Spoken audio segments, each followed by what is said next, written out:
అతి విశ్వాసం, అతి మంచితనం అనేవి మోసపోవడానికి మొదటి కారణం. వీటికి ఎంత దూరం ఉంటే అంత మంచిది. పైకి కనిపించినంతగా ఏ జీవితాలు అందంగా ఉండవు. కొందరు నటిస్తారు, కొందరు జీవితాల్ని నెట్టుకొస్తారు.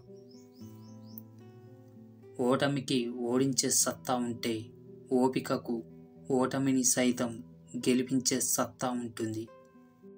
మంచిగా నిజాయితీగా ఉంటే మెచ్చుకుంటారు అనేది అబద్ధం. మోసం చేసేవారిని నిజాయితీగా నమ్ముతారు ఈ జనం.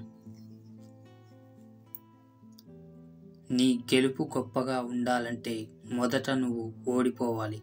ఈరోజు నీ కష్టమే రేపటి నీ ఫలితం. ఈరోజు నుండి మొదలయ్యేదే నీ జీవితం.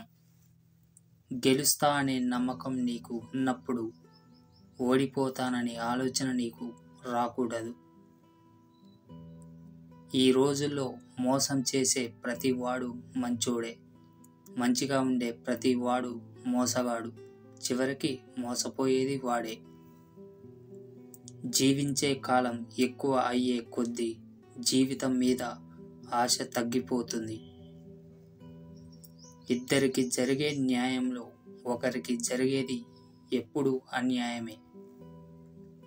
కోల్పోయిన వాటి గురించి ఆలోచిస్తూ కూర్చుంటే ఉన్న వాటిని కూడా కోల్పోవాల్సి వస్తుంది.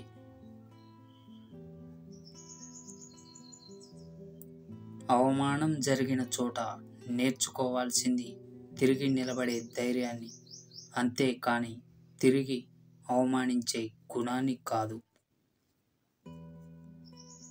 ఈ రోజుల్లో నిజాయితీ అంటే నటించడం, మంచితనం అంటే మోసం చేయడం.